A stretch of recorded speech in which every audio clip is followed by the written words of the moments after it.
आलिम ऑनलाइन में एक मरतबा फिर आपको खुशामदीद कहता हूँ। अस्सलाम वालेकुम वरहमतुल्लाहि वबरकातुहू। मेरा नाम है अदरक नक्शबंदी।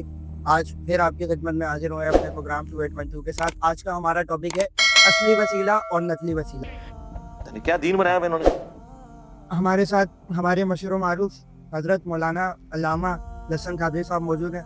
अस्सलाम वालेकुम वरहमतुल्लाहि वालेकुम अस्सलाम वरहमतुल्लाहि वबरकातुहू व मग़फ़िरा यग़फ़िरुल्लाहु लना व लकुम। कैसा लगा मेरा मजाक? हजरत हमारा आज का पहला सवाल है कि हमारे यहाँ कुछ लोगों का यह अकीदा है कि वसीले का मतलब है कि अल्लाह ताला ने उन लोगों को इख्तियारात दिए हुए हैं, यानी औलिया कराम को इख्तियारात दिए हुए हैं और वो उसके इख्तियार से लोगों की मदद करता है। क्या ये सच है या झूठ है?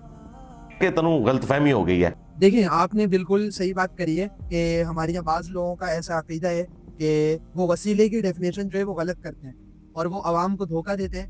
वसीला क्या होता है? वसीला कहते हैं जरिया। वसीला कहते हैं जरिया। जोर जोर से बोल के लोगों को स्कीमें बता दे। मतलब किसी के जरिए से किसी तक पहुंचना, ये कहलाता है वसीला। लोग वसीले के नाम पर डायरेक्ट मदद मांग रहे होते हैं, डायरेक्ट मददें मांग रहे होते हैं। अब कोई कहता है या अली मदद, और वो कहता है कि मैं हजरत अली का वसीला लेता हूँ। कुछ पूछा मैंने। वो क्या कहता है कि मैं या अली मदद से हजरत अली का वसीला लेता हूँ। तो या अली मदद मतलब ए अली मेरी मदद करो, इसके अंदर वसीला क्या है? इसके अंदर तो कोई लफ्ज ही नहीं आया कि ए अल्लाह ताला मैं हजरत अली के जरिए से मैं आपसे मदद चाहता हूँ। वो डायरेक्ट अली से, वो तो डायरेक्ट आप अली से मांग रहे हो। ये कहाँ से, ये वसीला कहाँ से हुआ? ये तो कहीं वसीला बन ही नहीं रहा। ठीक है, ये 2 नंबर वसीला है आपका, जो कि कहीं से भी साबित नहीं है। बल्कि कुरान में तो हमारे को वाज़े ये आयत मिलती है। सूरह नमल की आयत नंबर जो है वो 62 है। मैं आपको पढ़ के भी सुना देता हूँ। अम्मन युजीबुल मुद्तर्रा इज़ा दआ व यक्शिफुस सू, या वो लाचार की सुनता है जब उसे पुकारे और दूर कर देता है बुराई, और तुम्हें जमीन का वारिस करता है। क्या अल्लाह के साथ और खुदा है? बहुत ही कम ध्यान करते हो।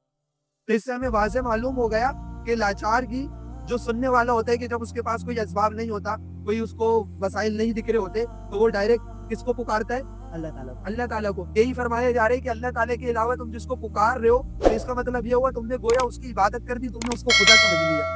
ठीक है, तो ये वसीला नहीं है, ये 2 नंबर वसीला है, ये नकली वसीला है। मतलब ये शिर्क है, ये साबित ही नहीं है ना ये चीज। मतलब सीधा सीधा वो शिर्क है अल्लाह के अलावा। हाँ, सीधा सीधा आप अपने आप को गलत तरफ लेके जा रहे हो और लोगों को झूठ बात बता रहे हो। अच्छा ठीक है हजरत, तो हमारा दूसरा सवाल ये है कि वसीला यानी तवस्सुल और इस्तिआनत और इस्तिमदाद, क्या ये दोनों चीजें अलग हैं? अरे कहना क्या चाहते? जी बिल्कुल, वसीला और तवस्सुल ये एक चीज के 2 नाम है। ठीक है, और इस्तिआनत और इस्तिमदाद ये भी एक चीज के 2 नाम है। अच्छा, 2 नाम है। वसीला और तवस्सुल कहते हैं वसीले को, जरिए को, और जबकि इस्तिआनत और इस्तिमदाद कहते हैं मदद को। नहीं, मैं नहीं मानता। इसको मदद को वसीला कहते हैं के जरिए, और मदद कहते हैं डायरेक्ट मदद मांगने को। अली जब तक जिंदा रहता है वो तब भी मदद करता है, जब कब्र में चला जाए अल्लाह की अता से तब भी करता है। डायरेक्ट मदद मांगने को, तो इसके अंदर वाज़ेह फर्क मौजूद है। लेकिन लोग धोखा देते हैं, इस्तिआनत मानते हैं, और जब बात दलाइल की आती है तो इस्तिआनत के ऊपर तो दलाइल उनके पास मौजूद ही नहीं होते, तो वो वसीले का कवर लेकर अपने आप का झूठा दिफा करते हैं। मुआद अल्लाह सुम्मा मुआद अल्लाह। यानी वो अल्लाह ताला के बजाय किसी और से मदद मांगते हैं। हाँ, और फिर उसको वसीले का कवर पहना, और जब उनके ऊपर बात आती है तो वो कहते हैं ये वसीला है। जी हाँ, मतलब इस्तिआनत के वो दलाइल नहीं देते, वो दलाइल वसीले के दे रहे होते हैं, वो 2 नंबर ही करते हैं। जी, क्या दीन बनाया इन्होंने। तो आप बताइए, वो वकीले के कुछ सही तरीके भी होंगे हमारे पास। जी देखिए, वसीले के जो सही तरीके वो मैं आपको बता देता हूँ। ठीक है, सबसे पहला तरीका जो है वो कुरान पाक में भी आया है कि अल्लाह ताला के नामों का वसीला। ठीक है, उसके बाद सही बुखारी के अंदर बहुत मशहूर रिवायत है, आपने भी सुनी होगी, 10 नंबर है। इसके अंदर हजरत उमर फारूक रज़ियल्लाहु ताला अन्हु का मतलब पूरा एक तरीका है वो मौजूद है। खुलफाए राशिदीन में से दूसरे नंबर का खलीफा जो है हजरत उमर, उनका हमारे पास तरीका मौजूद है। आप कहते हैं कि हुजूर सल्लल्लाहु अलैहि वसल्लम के विसाल के बाद बारिश नहीं हो रही थी, तो आप हजरत इब्न अब्बास को लेकर गए थे दुआ करवाने के लिए। दुआ अल्लाह ताला से दुआ करने के लिए लेकर किसको गए थे? हजरत इब्न अब्बास को, हुजूर के चचा को। मतलब उन्होंने हुजूर की कब्र पे जाके नहीं बोला कि या रसूल अल्लाह आप जो अल्लाह ताला से हमारे लिए दुआ करें। हालांकि हमारा और सब मुसलमानों का ये अकीदा है कि हुजूर तो जिंदा है। ठीक है, हमारा तो ये अकीदा है, लेकिन उसके बावजूद हजरत उमर फारूक रज़ियल्लाहु ताला अन्हु ने कब्र पर जाकर ये नहीं कहा कि आप हमारे लिए अल्लाह ताला से दुआ करें बारिश बरसे, नहीं, बल्कि वो हजरत इब्न अब्बास जो जिंदा थे, मौजूद थे, उनको लेकर गए और उनके जरिए आपने दुआ करवाई। तो आप भी किसी नेक आदमी से अपने लिए दुआ करवा सकते हैं, ये अच्छी बात है, ये जायज वसीला है जो साबित भी है। ठीक है, اس کے بعد ایک اور وسیلہ ہے وہ لیکن اس کی شرط یہ ہے کہ وہ شخص کا آپ کے سامنے موجود. جی ایسی ہے وہ شخص زندہ ہو اور آپ کے سامنے موجود ہو. جی آپ نے اسباب اختیار کرتے ہوئے وسیلہ اختیار کرنا ہے. ٹھیک ہے. ٹھیک ہے. اور پھر ایک اور روایت آتی ہے اس کے اندر یہ بات موجود ہے کہ صحابہ اکرام علیہم رضوان اور حضور صلی اللہ علیہ وسلم کی جو ازواج ہیں صلی اللہ علیہ وہ آپ صلی اللہ علیہ وسلم کے انتقال کے بعد آپ کے منہ مبارک اور آپ کے جبے مطلب آپ سے فزیکلی جو آپ کے تبرکات ہوتے تھے ان کے ذریعے وہ شفا حاصل کرتے تھے. ٹھیک ہے. جیسے مثال کے طور پر حضور صلی اللہ علیہ وسلم کا بال مبارک ہے تو اس بال مبارک کو پانی میں ملا کر مطلب حل کروا کر شیشی میں ڈال کے حل کروا کر پانی میں ملا کے اس کا جو دھوبن ہے وہ مریضوں کو پلایا جاتا تھا تو اس سے شفا ہو جاتی تھی. مطلب حضور کی فزیکلی چیز جو ہے اس کے ذریعے سے مدد حاصل کرنا. ٹھیک ہے. ٹھیک ہے.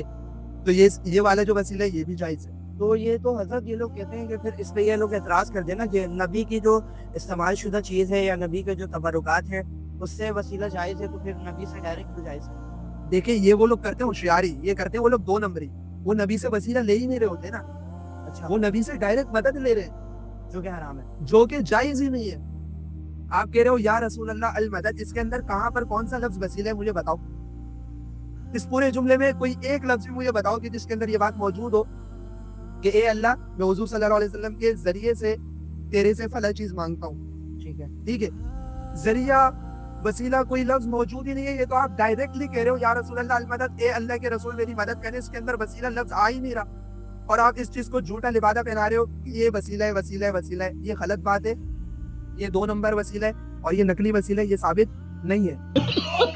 اچھا تو حضرت کو ایک اور روایت حضرت عثمان بن حنیف والی روایت آپ نے سنی ہوگی جی جی کہ ان کی آنکھیں چلی آنکھیں چلی گئی تھی تو انہوں نے حضور صلی اللہ علیہ وسلم کی بارگاہ میں عرض کری تھی تو حضور نے ان کو فرمایا تھا کہ آپ وضو کرو, نماز پڑھو اور پھر اس کے بعد اللہ تعالیٰ سے دعا کرو. انہوں نے حضور سے آنکھیں نہیں مانگی. ٹھیک ہے. انہوں نے حضور سے آنکھیں نہیں مانگی. تو یہ روایت تو آپ کے رد پر دلیل بن رہی ہے. آپ جو لوگ اس روایت کو پیش کرتے ہیں دلیل کے طور پر, یہ تو اس کا رد کر رہی ہے. حضرت عثمان بن حنیف جو مطلب آپ نے روایت پڑھی ہے جی اس والی روایت کے اندر تو ہونا یہ چاہیے تھا کہ وہ صحابی گھر پر رہتے اور گھر پہ رہ کر حضور کو پکارتے مدد کے لیے کہ میری آنکھیں واپس آ جائیں, لیکن ایسا تو ہرگز ثابت نہیں ہے. تو یہ روایت تو خود آپ کے والدے ہیں کہ حضور علیہ السلام بھی جیسے ان کی تربیت کر رہے ہیں اور انہیں طریقہ سمجھا رہے ہیں عمل کر رہا یہ. اور وہ مانگ جو رہے وہ رسول سے نہیں مانگ رہے, وہ وضو کر کے نماز کس کی پڑھتے, نماز کس کی پڑھی جاتی ہے اللہ تعالیٰ سے, اللہ تعالیٰ کی پڑھی جاتی ہے. تو اس کے اندر جو آپ 2 نمبری کر رہے ہو یا رسول اللہ المدد, اور وہ صحابی فزیکلی حضور کے پاس جا رہے, گھر میں بیٹھ کے نہیں پکار رہے, اور ادھر علیہ السلام حیات بھی ہیں. جی حیات بھی ہے, اور سب سے بڑی بات وہ بارگاہ میں حاضر ہو کر پکار رہے با ادب حضور صلی اللہ علیہ وسلم کے پاس آ کر. آپ تو گھر میں بیٹھے ہوئے رسول سے معاذ اللہ مدد مانگ رہے ہو, تو یہ تو آپ بے ادبی کر رہے ہو. آپ مانگ رہے مدد ہو اور جب آپ پھنس جاتے ہو تو آپ دلائل دے رہے ہوتے ہو وسیلے کے. یہ 2 نمبری اور نقلی وسیلے جو کہ ثابت ہی نہیں ہے. یعنی یہ لوگ بات گھمانے کے ماہر ہو گئے ہیں. جی ہاں, اور لوگوں کو دھوکے میں رکھا ہوا ہے. ایسی ٹھیک ہے. اچھا تو 5واں جو یہ سوال کرتے ہیں وہ کہتے ہیں کہ اوپر جانے کے لیے تو سیڑھی چاہیے ہوتی ہے, تو آپ ڈائریکٹ اللہ تک کیسے پہنچ رہے ہو؟ دیکھیں اس کے اوپر تو واضح آیات موجود ہے, قرآن پاک کی واضح آیت موجود ہے سورہ نحل کے اندر آیت نمبر 74. میں آپ کو دکھا دیتا ہوں اور احمد رضا خان صاحب کا ترجمہ میں آپ کو سناؤں گا تاکہ آپ کو سننے میں بھی مزہ آئے. اچھا یہ میں نے سورہ نحل کھولی, اس کے اندر آیت نمبر ہے 74. فلا تضربوا للہ الامثال, بس اللہ کے لیے مثالیں مت بناؤ, بے شک اللہ جانتا ہے اور تم نہیں جانتے. آیت کے اندر جو عربی لفظ آئے امثال, اس سے آپ کو اندازہ ہو گیا ہوگا کہ علی یہاں پر مثالیں بیان کرنے سے منع کر دیا گیا ہے, اور وہ تو ظاہر سی بات ہے خدا ہے. آپ خدا کے لیے مثال کیسے بیان کر سکتے ہو؟ خدا تو وہی مثال دی جاتی ہے کسی چیز کو سمجھنے کے لیے, اور خدا تو سمجھ میں آنے والی چیز ہی نہیں ہے. ٹھیک ہے. اچھا اور ایک اور وہ یہ آیت پیش کرتے ہیں سورہ مائدہ کی آیت نمبر 35. وہ کہتے ہیں کہ اس میں رسول کو وسیلے کا کہا گیا ہے. تو یہ سورہ مائدہ کی بہت مشہور روایت جو یہ پیش کرتے ہیں وہ روایت خود انہی کے گائے کے فٹ ہوئی ہے. جی ٹھیک ہے. اس آیت کے اندر آگے ہی یہ بات موجود ہے وجاہدو, اور جہاد کرو. تو مطلب ہمیں واضح پتہ لگ گیا کہ یہاں پر وسیلے سے مراد نیک اعمال کے وسیلے کی بات ہو رہی ہے کہ جہاد کے ذریعے آپ اللہ تعالیٰ کے قریب پہنچو. اور دوسری بات, یہ آیت آپ پہ اتری ہے یا ان لوگوں پر اتری ہے جو وہ اس آیت کو دلیل کے طور پہ پیش کرتے ہیں, یہ کس پہ اتری ہے؟ آیت نبی علیہ السلام پر نازل ہوئی. تو مجھے بتاؤ جو محبوب ہو, جی اللہ تعالیٰ کا جو محبوب بنتا ہے, صحیح, یعنی نبی علیہ السلام جو مطلب جو سب سے زیادہ محبوب ہے, اس کو اللہ تعالیٰ کس کا وسیلہ لینے کا مطلب ترغیب دے رہا ہے؟ اپنا ہی وسیلہ ظاہر سی بات ہے. वो गैरों का वसीला देगा माज़अल्लाह। नहीं, और उनके जैसा तो कोई है ही उनके जैसे तो कोई है ही नहीं ना दूसरा। नहीं। तो ये इस आयत से ये जो गलत वसीला नहीं 2 नंबर वसीला जो है वो साबित ही नहीं होता, आप खींच तान के साबित कर रहे हो। यानी क्या दीन बनाया हुआ इन्होंने? ठीक है, उसके अंदर वाजे मौजूद है। आगे जिहाद का लफ्ज आया हुआ है, अरबी आप पढ़ो तो उससे आपको मालूम हो जाए कि यहाँ पर नेक अमाल के वसीले की बात हो रही है, ना कि आपके 2 नंबर वसीले की। तो ग़ज़वा ओहद में हुजूर के चचा शहीद हुए थे हज़रत हमजा और शहीद जो होता है वो मरता नहीं नहीं है, ये आपको भी मालूम है। ग़ज़वा ओहद के बाद में मुसलमानों की इतनी सारी जंगें हुई, उसके अंदर हुजूर ने किसी एक जंग में भी हज़रत हमजा को मदद के लिए नहीं पुकारा। नहीं पुकारा। हालांकि हुजूर चाहते तो उम्मत की इस्लाह करवाने के लिए, उम्मत को सिखाने के लिए एक ना एक दफा तो आप पुकार लेते, लेकिन आपने नहीं पुकारा। इससे वाज़ेह हुआ उन्हें भी पता था कि ऐसा तो कुछ इसका कोई मतलब ही नहीं बनता। आज 1400 साल बाद इन लोगों के दिलों में पता नहीं ये कहाँ से बात आ गई और ये 2 नंबर वसीला इन्होंने अपना बना लिया। आयत क्या पेश कर रहे हैं, आयत के अंदर मतलब क्या है और ये मतलब बना रही क्या है। बस यही अल्लाह ताला इनको हिदायत दे और समझने की तौफीक दे।